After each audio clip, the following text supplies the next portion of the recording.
Amid the rustic beauty of rural Idaho, a retired school teacher vanished.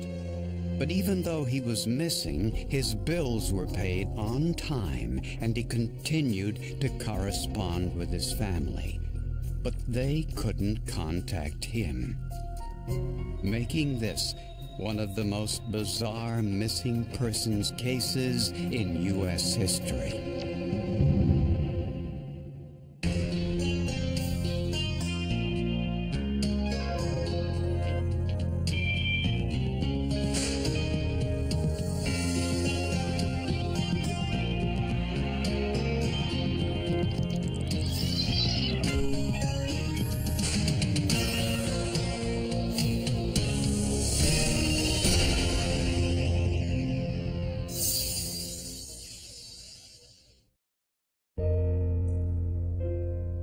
For 22 years, the most popular teacher at Incline High School near Lake Tahoe, Nevada, was Paul Gruber.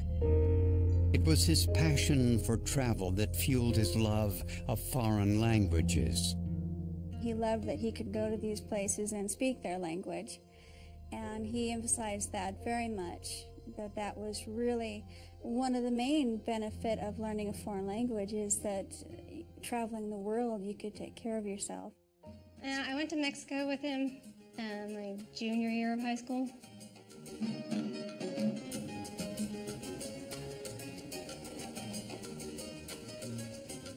And it was fun. We went dancing, and that was kind of embarrassing. But anyway, we had a good time. When he was in his early 50s, Paul Gruber inherited some money and retired from teaching. He moved to Sandpoint, Idaho, and bought a home on the shores of Muskrat Lake. He just liked that slow pace. When I actually saw Sandpoint, I could see why he liked it. It was, it has the same Lake Tahoe feel. Shortly after Christmas in 1993, Paul sent his 3-year-old grandson a birthday card, as was his custom. But his daughter noticed immediately that this card was different from all the others. It was a really brief note and wasn't very affectionate, but it wasn't sitting right with me. There was just red flag inside. Something wasn't right. I pulled out old birthday cards and started comparing writing, and it didn't look like his signature to me, Shelley left phone messages for her father at his home in Idaho. Uncharacteristically, he didn't return them. So Shelley called the local police department, asking them to check on her father's welfare. The detectives found no one home and no evidence of a break-in, but virtually everything inside was gone. There was a total absence of personal items, clothing, toothbrush, hairbrush, nothing. Just totally vacant. Like no one had lived there or someone had rented the house. Stereos, valuable stuff like that. TVs were all gone. Shelley decided to set a trap. She left a bogus message on her father's answering machine, reminding him not to forget her husband's birthday. Can you please send the money that we had discussed? I think it was just something that she made up to see what would happen. 5 days later, her father sent Shelley's husband a birthday card and a $25 check. She knew that her dad had never promised to send a check for her husband, and I don't think it was even his birthday. And so that certainly let her believe that something had happened to her dad. An Idaho State Police forensic document examiner compared the handwriting on the check and envelope to Paul Gruber's known handwriting samples. When the handwriting analysis came back, the examiner felt that it was Gruber's handwriting.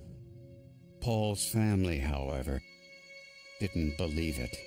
It didn't look like his signature to me. My husband agreed that it didn't look like his writing.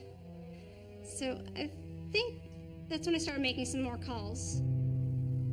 Police checked Paul's financial transactions and discovered that he had been paying his monthly bills on time and was using his ATM card around town for cash. Strangely, none of the ATMs got a picture of the person using the card. None of the ATMs used had a camera, not one. So we found that to be a little bit odd. Was this merely a coincidence? And if Paul was all right, where was he living? And why didn't he return his family's telephone calls?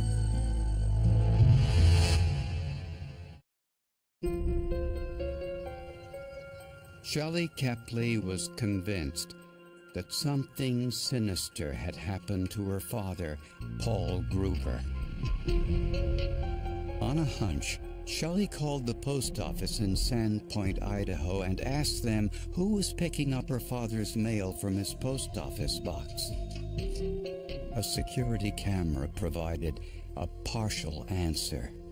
Unfortunately, somebody probably knocked it askew so that all we got was a silhouette of the person who entered in and went into his post office box. The silhouette wasn't Paul Gruber.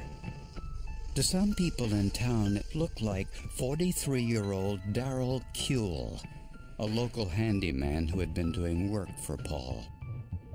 A comparison between the silhouette and Kuehl's picture confirmed it. Kuehl, from what we could tell, had lived in California and possibly Washington, had a large family, wife, and 6-7 kids. Kuehl admitted he had been picking up Paul's mail. He said Paul asked him to before leaving for a trip to Canada. Investigators showed Kuehl a photograph of Paul Gruber, and incredibly, Kuehl didn't recognize him. He said this wasn't the Paul Gruber he knew. Somebody pretended to be Paul Gruber to Darrell Kuehl, hired Darrell Kuehl to be a caretaker. So we asked him if he would provide us with an artist sketch, police sketch of the person. What side of the person's face did you see the best? Investigators took Kuehl's description and keyed that information into a computer program called CompuSketch.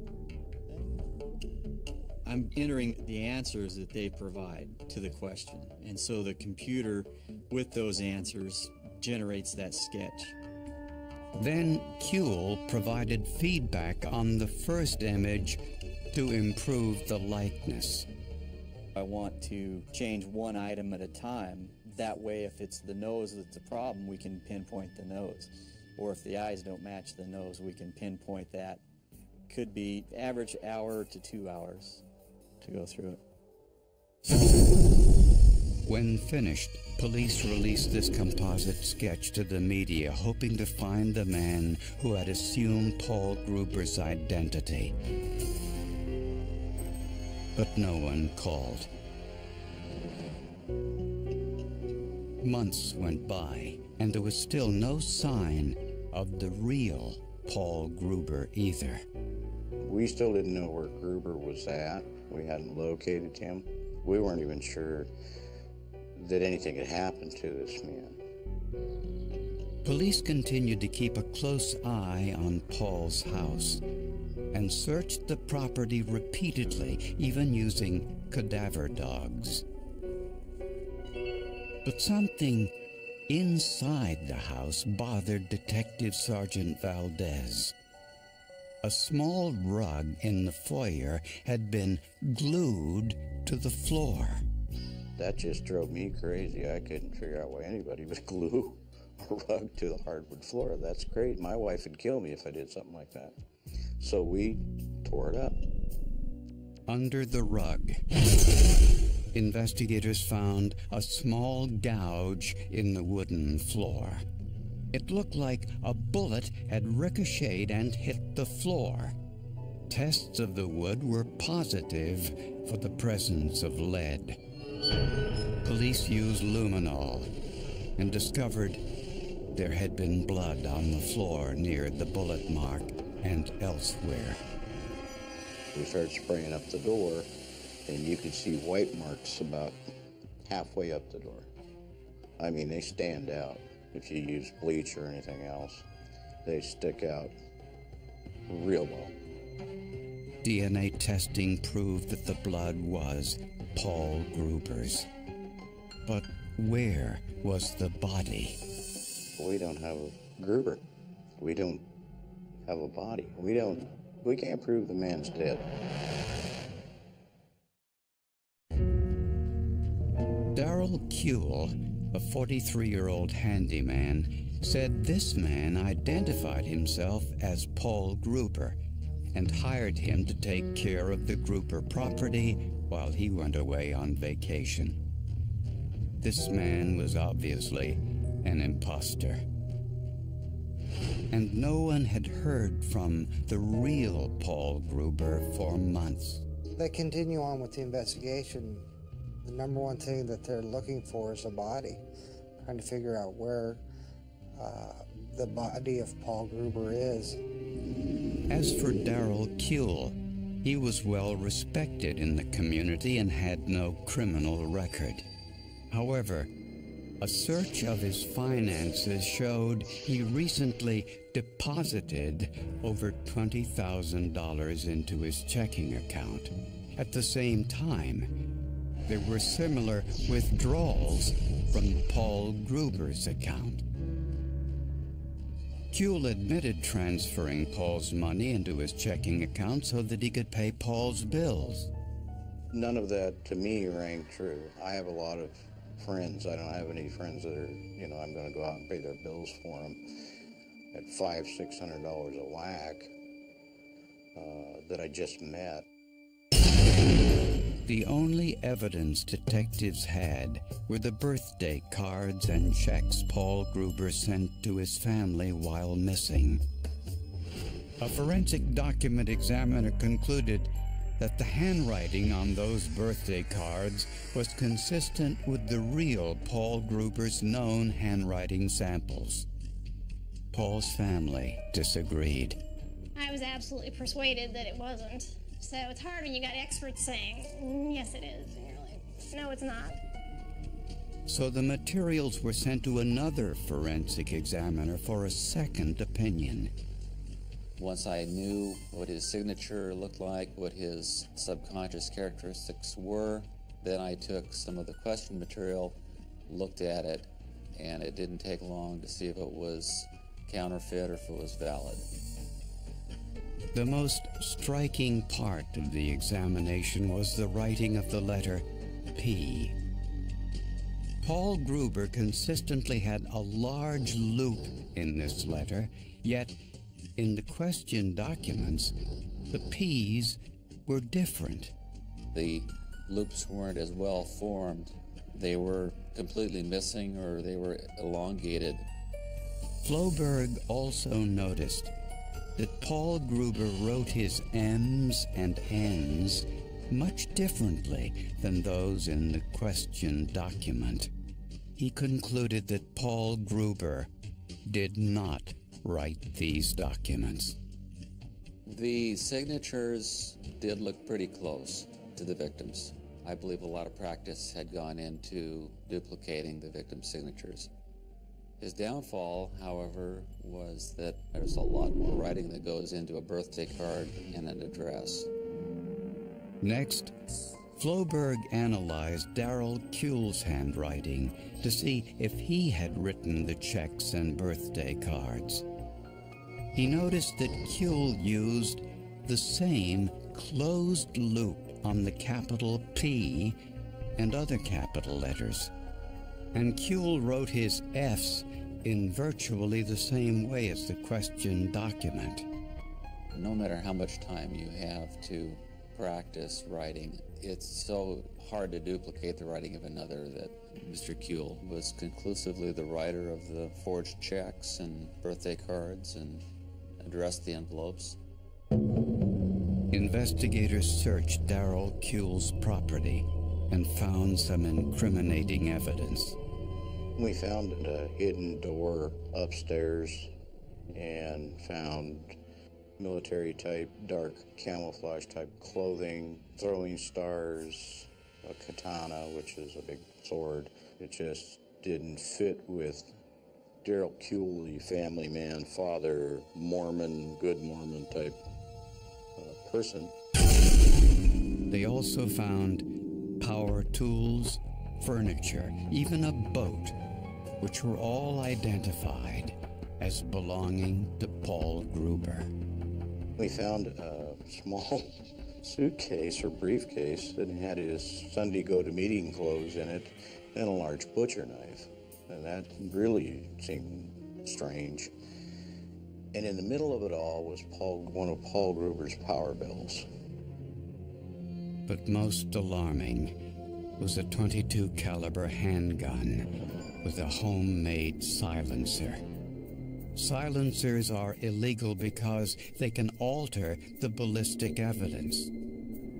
The microscopic characteristics which are imparted to the bullet by the barrel itself are usually obliterated by a missile-line silencer. Very, very difficult and rare to identify a bullet with the barrel of a weapon which has had a silencer device attached. And detectives still didn't have Paul Gruber's body.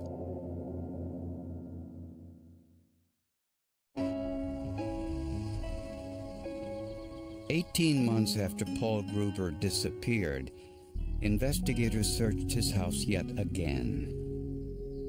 This time, in a basement crawl space, they found a shallow depression that wasn't there before. The ground had apparently settled. We worked for 2 days. We sifted every 5-gallon bucket full of dirt. We went square by square, a couple of feet at each square in a pattern. We finally exposed what appeared to be an air mattress and eventually confirmed that there was a body inside. The body was identified as Paul Gruber. He had been shot 4 times. The medical examiner removed several .22 caliber bullets from Gruber's body. But they didn't match test fires from Darrell Kuehl's .22 caliber handgun or his silencer, which can impart its own characteristics on the bullet. Any slight change in the positioning of that silencer relative to the weapon will cause the bullet to strike different parts of the silencer from shot to shot. And once that occurs, you're not going to make an identification. Nevertheless, investigators had more than enough evidence to charge Darrell Kuehl with murder. Kuehl's first order of business was to plan his escape. An inmate testified that Darrell Kuehl had offered him money and a car to kill the prison transport officers who were taking Darrell back. This person was getting out of jail before Darrell was going to be transported.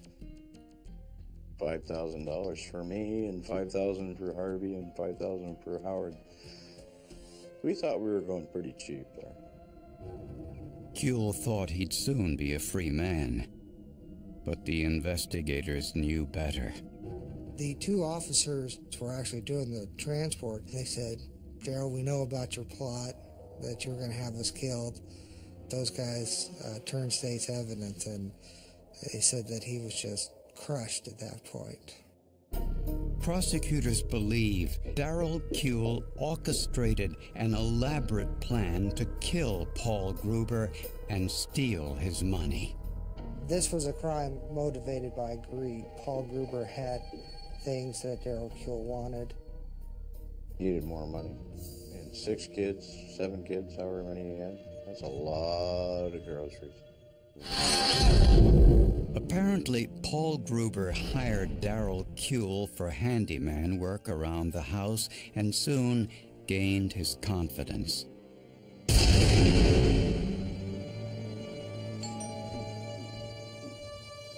Sometime after Christmas, prosecutors believe Kuehl went to Paul's home armed with his .22 caliber handgun and shot him 4 times. One bullet missed, ricocheted off the floor, leaving a gouge in the wood.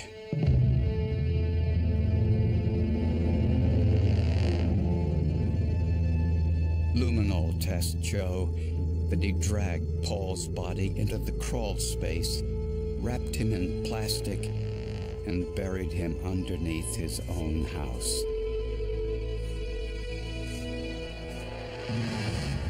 Kuehl cleaned the blood from the floor and glued the rug over the gouge created when the bullet ricocheted.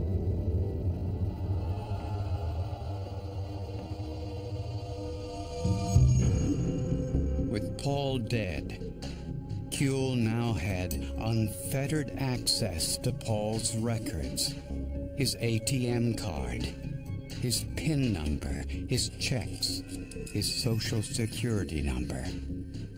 He had everything he needed to assume Paul's identity. He started writing checks in Paul's name and withdrawing money from his accounts. His handwriting may have fooled one document examiner, but it didn't fool Paul's daughter, who knew right away it wasn't her father's handwriting. She set a trap by leaving some inaccurate information about her husband's birthday on her father's answering machine. Kuehl fell right into the trap, sending the birthday card on the wrong date. It was a takeover homicide where it wasn't just a homicide, but afterwards the suspect took over the life of the victim, financial matters, paid bills, paid the mortgage, wrote out checks and birthday cards to the grandkids, tried to keep the persona of the victim alive so that he could extract more funds from the victim.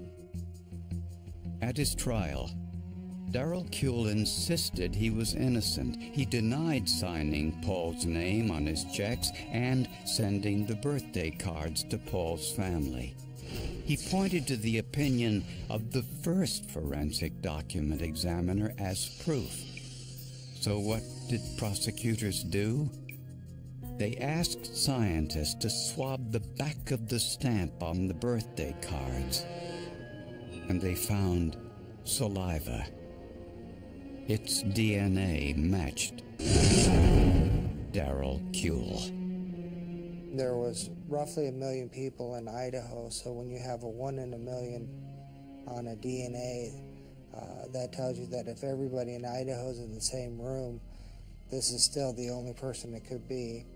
I felt a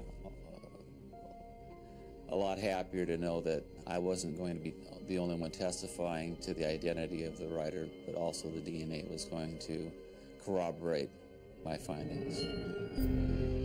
After a 3-week trial, Kuehl was convicted of first-degree murder, grand theft, and forgery. He was sentenced to 25 years to life in prison. At first, we're skeptical. The handwriting tells us, don't be skeptical, keep digging. Later on, we find evidence of blood, have confirmed for us that yes, you have blood here, yes, you probably have a crime scene, putting us on the right track. And lastly, the DNA. I think that's the nail in the coffin right there.